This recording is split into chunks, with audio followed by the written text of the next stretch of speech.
News नशा, आदत हर खबर की। दोस्तों नमस्कार, मैं हूं विनीता यादव। नरेंद्र मोदी तीसरी बार प्रधानमंत्री तो बन गए, लेकिन वो अभी एक ऐसी जगह घिर गए हैं जहां विपक्ष तो मजबूत है ही, अब उनके घर में भी उन्हें घेरने वालों की कमी नहीं है। हमारे साथ इस वक्त राज्यसभा सांसद संजय सिंह जी हैं। पहली बार ऐसा देखने को आ रहा है कि नरेंद्र मोदी इस तरह से घिर रहे हैं। कई बार ऐसा होता है कि कमज़ोर स्थिति को देखकर अक्सर लोग उस पर हावी हो जाते हैं। क्या आपको ये लगता है कि ऐसी स्थिति पाली है और इसी वजह से आज मोहन भागवत भी खुलकर बोल रहे हैं? देखिए, ये कोई एक दिन का दर्द नहीं है। आपने 10 साल शासन किया, ना आपने जनता को पूछा, ना आपने उनसे किए गए वादे को पूरा किया, और ना ही अपने संगठन के लोगों को इज्जत दी, ना ही अपनी मातृ संस्था आरएसएस के साथ आपकी बन पाई। तो जो तानाशाह का जो चरित्र होता है वो प्रधानमंत्री जी में कूट कूट के भरा हुआ है, और यही काम उन्होंने 10 साल में किया। विरोधियों को ख़त्म करना, उनको जेल में डालना, उनके खिलाफ ईडी के, सीबीआई के, इनकम टैक्स के छापे डलवाना, बड़े से बड़ा भ्रष्टाचारी उनके साथ शामिल हो जाए तो फिर उसको अपने गले लगा के उसको बड़े से बड़े पद दे देना। तो ये सब उन्होंने किया, और अंदर से जो आवाज़, इनडायरेक्टली आप वही बात कह रहे हैं जो मोहन भागवत ने कही है। मैं बता तो रहा हूँ, अहंकार और घमंड वो इतना बढ़ गया था प्रधानमंत्री जी का, और मुझे लगता नहीं है कि अभी वो ख़त्म हुआ होगा, कि उन्होंने एक गाना बनाया कि जो राम को लाए हैं हम उनको लाएंगे। मतलब भगवान राम को वो लेके आए हैं। ऐसी एक तस्वीर बीजेपी ने जारी की जिसमें मोदी जी तो बहुत बड़े हैं और श्री राम जो है वो छोटे भगवान हैं, बड़े भगवान मोदी जी हैं। वो तस्वीर आपने देखा होगा, हाथ पकड़ के राम जी को लेके जा। लेकिन उन्होंने लोगों की आस्था को पैदा करने की कोशिश की ना, उनके यहाँ पर हर हर मोदी का रोशनी आई, हर हर मोदी का नारा लगाया उन्होंने।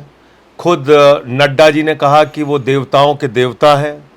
संबित पात्रा ने कहा कि भगवान जगन्नाथ जो है वो मोदी जी के भक्त हैं। मैं उड़ीसा में रहा हूँ। उड़ीसा में जो उड़ीसा के लोग हैं वो कहते हैं कि जगत रो नाथो जगन्नाथो, मतलब जगत के नाथ हैं जगन्नाथ। और आप कह रहे हो कि भगवान जगन्नाथ ही उनके भक्त हैं। लेकिन पश्चाताप किया ना उन्होंने। पश्चाताप कैसे किया? आप पश्चाताप की हालत देखिए ना। अयोध्या वासियों को गाली दे रहे हैं, अयोध्या वासियों को गाली दे रहे हैं बीजेपी को लोग, क्योंकि चुनाव हार गए। ये बात बर्दाश्त नहीं कर पा रही है बीजेपी, पूरी की पूरी बीजेपी की लीडरशिप। और मैं बार बार कहता हूं कि दलितों, पिछड़ों, अल्पसंख्यकों, आदिवासियों की विरोधी पार्टी है बीजेपी। इनकी मानसिकता में उनके प्रति घृणा भरी हुई है। मैं बात पूरी कर लूं। अयोध्या से एक सामान्य सीट से अवधेश प्रसाद पासी, दलित समाज का एक व्यक्ति, सांसद कैसे बन गया? मुझे लगता है कि इस कारण से आज बीजेपी अयोध्या वासियों को माँ बहन की गालियां देने पे जुट गई, हिंदुओं को गालियां देने पे जुट गई है। तो ये बहुत ही गंभीर बात है कि आप इस तरह से देश की जनता को ट्रीट करते हैं। आपने पहले मुसलमानों को गाली दिया, फिर सिखों को गाली दिया, फिर ईसाइयों को गाली दिया, फिर बौद्धों को गाली दिया, फिर किसानों को गाली दिया, फिर पहलवानों को गाली दिया, फिर मराठों को गाली दिया, फिर जाटों को गाली दिया, अब हिंदुओं को गाली दे रहे हैं। तो ये गालीबाज पार्टी है। लेकिन यहाँ पर जो आरएसएस है, आरएसएस प्रमुख मोहन भागवत भी तो यही कह रहे हैं ना कि वो धर्म की बात नहीं होनी चाहिए। कुल मिलाकर यहाँ पर बीजेपी और आरएसएस के विचार जो हैं, ये माँ बेटे का झगड़ा है। तो ये आप समझ नहीं पाएंगे फिर। आप अभी आप देखिए, ये माँ बेटे का झगड़ा है। क्या कहा जेपी नड्डा ने? मातृ संस्था है आरएसएस बीजेपी की। आरएसएस कहती है कि हमने एक राजनीतिक कर्म के लिए बीजेपी बनाई है, और बीजेपी के बहुत सारे नेता इस बात को कैमरे पे स्वीकार करते हैं। नड्डा साहब ने क्या कहा? अब हमको आरएसएस की जरूरत नहीं है। वो अटल बिहारी वाजपेयी वाली भाजपा थी जिसको जरूरत थी आरएसएस की, मोदी वाली भाजपा को आरएसएस की जरूरत तो नहीं। हो सकता है आरएसएस में मोदी तो अनफिट हो रहे हो, बाकी कोई चेहरा आ गया आरएसएस की सोच के साथ में, जिसे अब वो चेंज करने की कोशिश कर रही है। अरे मोदी को तो खड़ा किया आरएसएस ने। मोदी का तो जन्म से लेके और आज तक का जीवन आरएसएस ने पैदा किया उनको। अब बताइए ना, इसलिए ये माँ बेटे का झगड़ा है। अब माँ का भी त्याग कर दिया इन लोगों ने। अब ये कह रहे हैं हमें आरएसएस की भी जरूरत नहीं है। उस कष्ट के कारण भागवत साहब का ये बयान निकला है। आप मुझे बताइए, एक साल से अगर शांति की राह देख रहा है, कुछ टिकट चाहते थे, एक साल से अगर शांति की राह देख रहा है मणिपुर, तो आरएसएस ने पहले क्यों नहीं ये बात कही? और भागवत जी को इतने वक्त में क्यों याद है? तो क्योंकि चुनाव के परिणाम सामने आ गए, क्योंकि 240 पे बीजेपी आ गई। तो अब नहीं बोलेंगे तो कब बोलेंगे, इस कारण से बोला उन्होंने। अब तो जलने के बाद धुआं भी कम होने लगा है वहां पर। तो मुझे लगता है कि धीरे धीरे धुआं फिर बढ़ेगा और आग और बढ़ेगी, ऐसे मत सोचिए। राजनीति में जो कई बार दिखता है वो होता नहीं। क्या कल आपने देखा एनडीए के घटक दलों मैं उसी पर आ रही थी कि आपको क्या लगता है कि अभी आरएसएस भी अपनी चुनाव में एक मजबूती चाहता था, कुछ टिकट्स के लिए चाहता था, अंतर की विरोध सामने अब उनके अंदर की बातें तो मैं नहीं जानता। ऐसे ही अब चुनाव के बाद मंत्रालय के बंटवारे को लेकर के भी चीजें अभी ये कहा जा रहा है कि मोदी जो हैं वो कमजोर नहीं हुए हैं, इसी वजह से उन्होंने लगभग अपने ज्यादातर मंत्रियों को सेम मंत्रालय भी दिए हैं और अलायंस को कमजोर। देखिए, जब आपके पास लोकतंत्र में नंबर नहीं होता है ना, तो कब आदमी कमजोर हो जाता है, कब मजबूत हो जाता है, पता नहीं चलता। दूसरी बात क्या है कि आरएसएस से इनका अंतर्विरोध चुनाव के दौरान ही सामने आ गया था, जब नड्डा का बयान आ गया कि वो वाजपेयी की भाजपा थी जिसमें आरएसएस की ज़रूरत थी, अब मोदी की भाजपा को आरएसएस की ज़रूरत नहीं है। दूसरा जो आपने प्रश्न पूछा, आज इन्होंने घटक दलों के साथ जो बर्ताव किया है, उनको झुंझुना मंत्रालय देके, ये लंबे समय तक चलने वाला नहीं है। एनडीए 13 दिन चली थी एक एनडीए, 13 महीने चली थी दूसरी एनडीए, और ये एनडीए मुझे लगता है कि 6 महीने से साल भर के अंदर गिर जाएगी। आपने ना तो गृह दिया, ना रक्षा दिया, ना वित्त दिया, ना विदेश दिया, ना वाणिज्य दिया, ना शिक्षा दिया, ना स्वास्थ्य दिया, ना कृषि दिया, ना पेट्रोलियम दिया, न दूरसंचार दिया, न सड़क दिया, न रेल दिया। कोई आपने विभाग अपने घटक दलों को दिया ही नहीं। तो किसका पलड़ा? एक आपने दे दिया मछली विभाग जेडीयू को, और दूसरा आपने जहाज विभाग दे दिया। अब जहाज विभाग की हालत यह है कि ना तो एक भी जहाज गवर्नमेंट ऑफ इंडिया का है, ना तो एक एयरपोर्ट गवर्नमेंट ऑफ इंडिया का है। तो ऐसे ही तो नागरिक उड्डयन, तो वही मैं कह रहा हूँ आपसे, यानी वो खुश है ये लेकर। ये तो आपको दिख रहा है ना, ये तो आपको दिख रहा है। सिर्फ एकनाथ शिंदे की बेटी और अजीत पवार ने बोला है, एकनाथ शिंदे ने बोला है। अभी इनके अंदर की जो आवाजें हैं वो धीरे धीरे निकल के आएंगी। राजनीति में सब कुछ एक दिन के अंदर नहीं होता है। ममता बनर्जी ने भी शपथ से 24 घंटे पहले बोला था कि अभी गठबंधन ने अपना दावा पेश नहीं किया तो इसका मतलब ये नहीं कि वो नहीं कर सकती है, आगे कर सकती है। तो ये आगे की घड़ी कब आएगी? अब तो मंत्रालय बढ़ चुके हैं। आगे की घड़ी इन पूरी परिस्थितियों पे, राजनीतिक गतिविधियों पे निगाह रखते हुए सही समय पे आएगी। सही समय का इंतजार कीजिए। अभी स्पीकर का चुनाव होना है और हम ये बात बार बार कह रहे हैं कि बीजेपी की प्रवृत्ति है, उनका काम करने का तरीका है, वो घटक दलों को तोड़ते हैं, खत्म करते हैं। उद्धव ठाकरे की पार्टी उन्होंने खत्म की, शरद पवार की पार्टी खत्म की, महाराष्ट्र की सरकार गिराई, मध्य प्रदेश की गिराई, कर्नाटक की गिराई, अरुणाचल की गिराई, उत्तराखंड की गिराई, गोवा में जोड़ तोड़ करके सरकार बनाई, हमारे एक सांसद विधायक को खरीद फरोख्त करके लिया पंजाब के अंदर। तो पूरे देश में इनका यही काम है। और अगर स्पीकर टीडीपी का नहीं हुआ तो आप देखिएगा कि इन पार्टियों को भी 6 महीने के अंदर तोड़ने का काम करेंगे। पुरंदेश्वरी का नाम इसमें काफ़ी आगे चल रहा है, तो आपको लगता है क्योंकि वो नायडू की उनके रिश्ते में है और वो हर एक को सूट भी कर सकती हैं? चलिए उसमें मैं नहीं जाता हूँ तो इंतजार कीजिए कौन आपने तोड़ने की बात कितना रिश्तों का निर्वाह करता है वो तो समय बताएगा। हाँ, ये तो खैर इतिहास में कई बार दिखा है। आपने तोड़ने की बात कही, यहाँ पर चर्चाएं उत्तर प्रदेश में शुरू हो गई है कि जिस तरह से अखिलेश यादव ने इतनी बम्पर जीत दर्ज की है, उनकी पार्टी में अब धीरे धीरे बीजेपी की नज़र है कुछ सांसदों पर। ऐसी चर्चाएं, सुगबुगाहट आ रही हैं। क्या आपको ये लगता है कि ऐसी कोशिश हो सकती है उत्तर प्रदेश में, क्योंकि आप उत्तर प्रदेश में इतना चुनाव प्रचार करके आए थे? देखिए, कोशिश बिल्कुल होगी, मैं इससे इनकार नहीं कर रहा हूँ, लेकिन कई बार लोग अपना राजनीतिक भविष्य देखते हैं।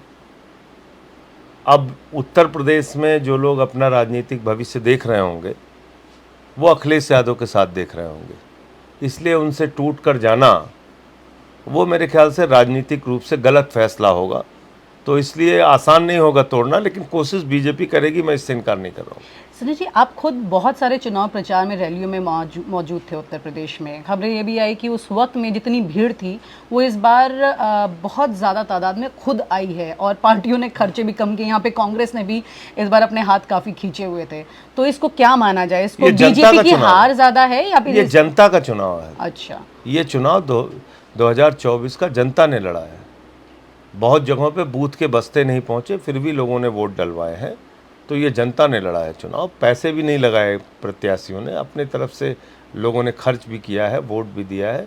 देखिए, 4 बड़े मुद्दे थे इस चुनाव में, और अगर आप जमीन पे गई होंगी तो आपने अंदाजा लिया।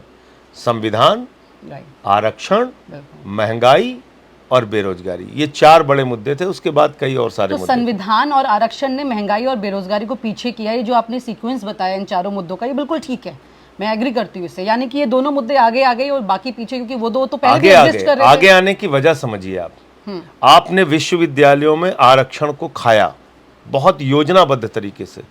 इस बात को देख लीजिए आप, पूरे 10 साल में विश्वविद्यालयों की जो भर्ती हुई, 10% आरक्षण आपने सवर्णों के नाम पे पिछड़ों और दलितों का छीना, आदिवासियों का, वो भी वो समझ गए। संविधान आप खत्म करेंगे, इसका ऐलान आपके सांसद करने लगे। ये लल्लू सिंह जी ही तो थे अयोध्या वाले, जिन्होंने कहा था 400 चाहिए, संविधान खत्म करना है। दिया कुमारी ने कहा, ज्योति मिर्धा ने कहा, अनंत हेगड़े ने कहा, एक इनके आंध्र प्रदेश के सांसद ने कहा, अरुण गोविल ने कहा। तो सबने चिल्ला चिल्ला के कहा संविधान खत्म करना है, संविधान खत्म करना है। उस चीज को भाप गए लोग। और उत्तर प्रदेश में आप जानती हैं कि 85-15 का फार्मूला कांसीराम जी ने दिया था। तो 85% आबादी जो थी पिछड़ों की, दलितों की, अल्पसंख्यकों की, बहुत छोटी संख्या में आदिवासियों की, वो सब सजग हो गए और इकट्ठा हुए। आप देखिए, एक सामान्य सीट से अवधेश प्रसाद पासी दलित समाज से आते हैं, वो चुनाव जीत गए। पूरे अयोध्यावासियों को माँ बहन की गालियां दे रहे हैं बीजेपी वाले। एक साथी ने तो ये कहा है कि वो 1.5 महीने में मर जाएंगे। तो आप बताइए ना कि मतलब ये घृणा है, बीजेपी के मन की घृणा है दलितों के प्रति। ये वो पार्टी है जिसने शिलान्यास में तत्कालीन राष्ट्रपति रामनाथ कोविंद जी को नहीं बुलाया, उद्घाटन में श्रीमती द्रौपदी मुर्मू जी को नहीं बुलाया, क्योंकि एक दलित समाज से थे, एक आदिवासी समाज से थे। ये वो पार्टी है कि अखिलेश यादव जी 5 साल मुख्यमंत्री रहे, अपना मुख्यमंत्री आवास खाली किया तो गंगा जल से धुला। पत्नी के साथ मंदिर में दर्शन करने चले गए कन्नौज में, तो मंदिर को गंगा जल से धुला।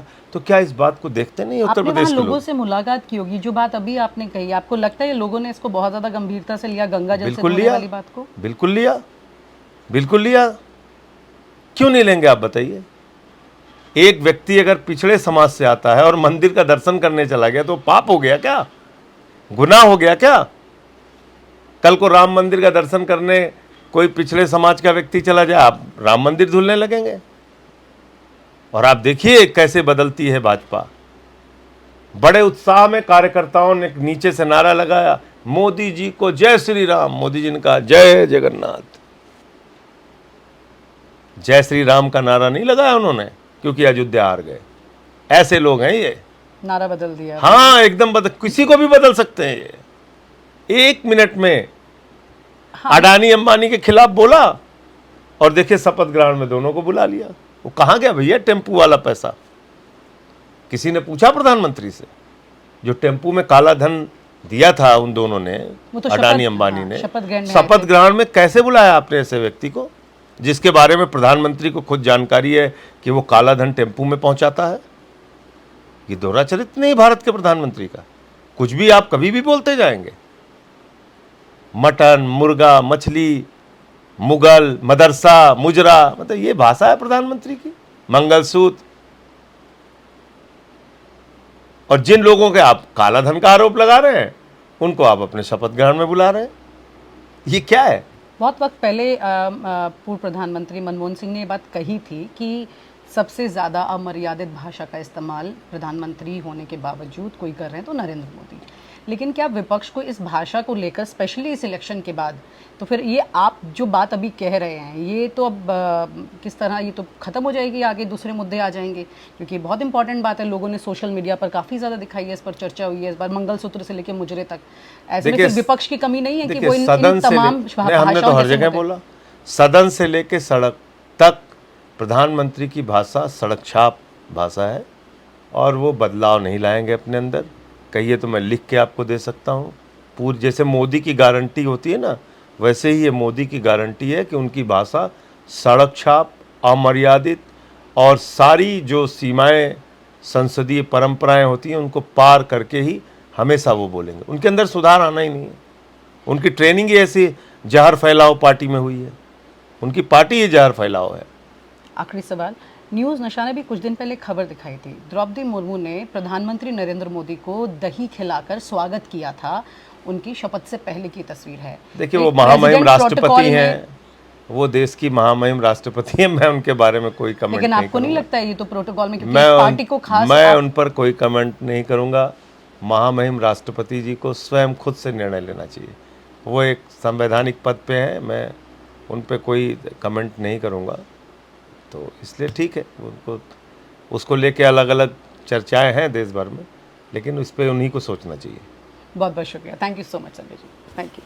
और आप हमसे जुड़े रहने के लिए सब्सक्राइब करें YouTube पर, फॉलो करें Twitter पर और लाइक करें Facebook पर। और ज्यादा जानकारी के लिए आपको टाइप करना होगा सिर्फ न्यूज़ नशा।